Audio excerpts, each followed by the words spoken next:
कुरुक्षेत्र युद्ध शुरू होने से कुछ दिन पहले हस्तिनापुर के प्राचीन दरबार में एक गहन माहौल था। सभी योद्धा, सेनापति और दुर्योधन की सेना तैयारियों में व्यस्त थी, लेकिन वहाँ एक शांत और गहन व्यक्तित्व था, महात्मा विदुर। विदुर हमेशा से ही धर्म, न्याय और रणनीति का अद्भुत मिश्रण थे। उनकी दृष्टि न केवल भविष्य देख सकती थी, बल्कि मानव मन की गहराई तक पहुंच सकती थी। उस दिन विदुर के मन में एक चिंता थी, कर्ण जो सूर्य पुत्र और कौरवों का महान योद्धा था, लेकिन जिसका मन अभी भी कई उलझनों से भरा था। विदुर जानते थे कि अगर कर्ण का मन सही दिशा में नहीं होगा तो कुरुक्षेत्र का युद्ध विनाशकारी परिणाम ला सकता है।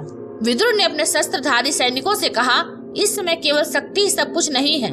कर्ण को वह रहस्य बताना होगा जो उसका मन बदल सकता है। यदि उसने यह जान लिया तो युद्ध का परिणाम बदल सकता है। कर्ण की ओर इशारा करते हुए विदुर ने अपने कदम बढ़ाए। कर्ण जो शांत और गर्वीले स्वभाव के थे, विदुर की उपस्थिति से कुछ असमंजस में थे। महात्मा विदुर, आपने मुझे क्यों बुलाया? कर्ण ने गंभीर स्वर में पूछा। विदुर ने उत्तर दिया, कर्ण तुम महान योद्धा हो, लेकिन महानता केवल शक्ति में नहीं होती। कभी कभी निर्णय और ज्ञान ही वीरता को आकार देते हैं। मैं तुम्हें एक ऐसा रहस्य बताने आया हूँ जो तुम्हारी नजरों के सामने कुरुक्षेत्र युद्ध की दिशा बदल सकता है। कर्ण की आंखों में उत्सुकता झलकने लगी। रहस्य? उन्होंने पूछा। विदुर ने धीरे से कहा, हाथी युद्ध भूमि में धैर्य रखता है, लेकिन इंसान जो अपनी जाति और वचन के प्रति बंधा हो वह कभी कभी अपनी समझ से ऊपर चला जाता है। कर्ण, तुम्हें यह जानना होगा कि तुम्हारे पास कितना बल है, लेकिन साथ ही तुम्हें यह भी समझना होगा कि सत्य और धर्म की राह क्या है। कर्ण जो हमेशा से ही अपने कर्तव्य और वचन के दृढ़ रहे, इस रहस्य को सुनकर स्तब्ध रह गए। विदुर ने आगे कहा, कर्ण, यदि तुम इस युद्ध में शामिल होते हो तो तुम्हारा मन एक ऐसे निर्णय से जूझेगा जो केवल तुम्हारे कौशल और शक्ति से हल नहीं होगा। तुम्हारे सामने यह विकल्प होगा, धर्म या वचन। तुम्हारा विश्वास और तुम्हारा अस्त्र दोनों परीक्षा में पड़ेंगे। कर्ण ने अपनी तलवार पकड़ते हुए कहा, महात्मा विदुर, मुझे बताइए मैं क्या करूं? विदुर ने गंभीर स्वर में उत्तर दिया, तुम्हें यह जानना होगा कि केवल युद्ध जीतना ही सब कुछ नहीं है। यदि तुम अपनी शक्ति के कारण धर्म और न्याय को छोड़ दोगे तो विजय भी तुम्हारे लिए अभिशाप बन जाएगी। सत्य और धर्म के मार्ग पर रहो, क्योंकि यह मार्ग केवल तुम्हें महान नहीं बनाएगा, बल्कि पूरी भूमि और युद्ध का संतुलन बनाए रखेगा। कर्ण के मन में यह शब्द गूंजने लगे। वह जानते थे कि युद्ध से पहले यह रहस्य उनके निर्णय को प्रभावित करेगा। विदुर ने फिर कहा, और याद रखो कर्ण, यदि तुम्हारे सामने कोई अमोघ अस्त्र आए तो उसका उपयोग केवल तभी करना जब वह धर्म और न्याय के अनुसार हो, अन्यथा तुम्हारा आत्मसम्मान और वीरता भी व्यर्थ जाएगी। कर्ण ने नमन करते हुए सिर झुकाया। अब उनके मन में केवल शक्ति और विजय की लालसा नहीं थी, बल्कि धर्म और सत्य की जिम्मेदारी भी जुड़ गई थी। विदुर ने यह भी बताया, कर्ण, कुरुक्षेत्र में एक और महान योद्धा है, बर्बरिक। उसके पास केवल 3 बाण हैं, लेकिन वे 3 बाण पूरे युद्ध की दिशा बदल सकते हैं। यदि तुम समझदार नहीं बने तो युद्ध से पहले ही एक पक्ष का अंत हो सकता है। बर्बरिक केवल कमजोर पक्ष का समर्थन करता है, इसलिए तुम्हें यह रहस्य हमेशा याद रखना होगा। शक्ति के साथ विवेक सबसे बड़ी ढाल है। कर्ण की आंखों में गंभीरता और सजगता का मिश्रण था। विदुर का यह रहस्य उनके मन में गहराई से उतर गया। कुरुक्षेत्र का मैदान अब युद्ध के लिए पूरी तरह तैयार था। सभी सेनाएं अपने अपने स्थानों पर खड़ी थीं, परंतु कर्ण का मन अभी भी व्यग्र था। महात्मा विदुर का रहस्य उसके मन में गूंज रहा था। धर्म और सत्य की राह शक्ति से भी महत्वपूर्ण थी। यदि बर्बरिक के 3 बाण युद्ध में उतर गए तो पूरा युद्ध पल भर में बदल सकता है।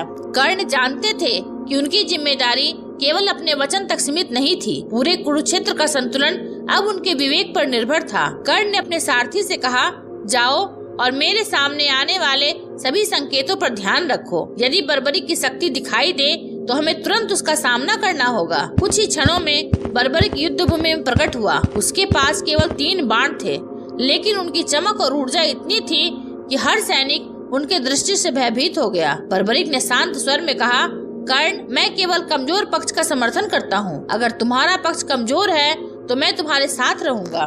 कर्ण ने गहरी सांस ली।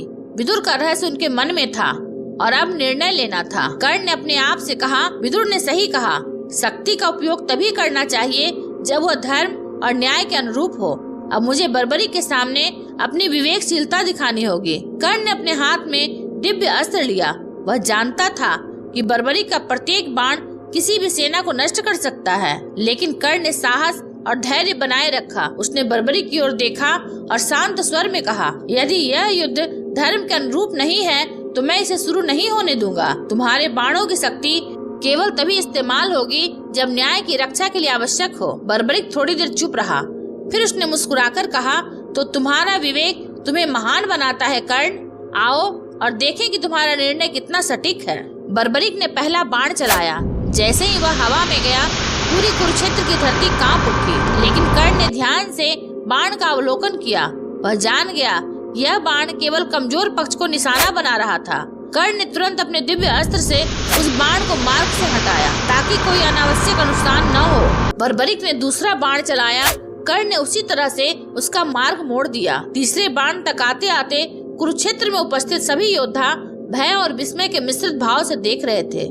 कर्ण ने देखा कि बर्बरीक का अंतिम बाण सभी निशानों को एक साथ समाप्त कर सकता था, लेकिन अब उसका विवेक और विदुर का रहस्य उसे सही दिशा दिखा रहे थे। कर्ण ने अपने मन में विदुर के शब्द दोहराए, कभी कभी सबसे बड़ा बल अस्त्र चलाने में नहीं बल्कि उन्हें रोकने में होता है। विवेक ही सबसे बड़ा अस्त्र है। कर्ण ने बर्बरीक के सामने अपने दिव्य बाण तैयार किए, लेकिन उसने जानबूझकर उन्हें नहीं छोड़ा। उसने अपने निर्णय से पूरे कुरुक्षेत्र को बचा लिया। बर्बरीक जो केवल कमजोर पक्ष का समर्थन करता था, अब स्वयं आश्चर्यचकित था। उसने देखा कि कर्ण ने अपनी शक्ति और विवेक का अद्भुत संतुलन बनाया है। कर्ण और बर्बरीक के बीच गहन संवाद हुआ। बर्बरीक ने कहा, कर्ण, तुमने मेरे 3 बाण देखे और रोके। तुम्हारा साहस और विवेक अद्वितीय है। कर्ण ने उत्तर दिया, महात्मा विदुर ने मुझे यह रहस्य बताया था। सत्य और धर्म की राह हमेशा शक्ति से ऊपर होती है। यदि हम धर्म और न्याय की रक्षा नहीं करेंगे तो विजय भी हमें अभिशाप दे सकती है। बर्बरीक ने धीरे से सिर झुका दिया।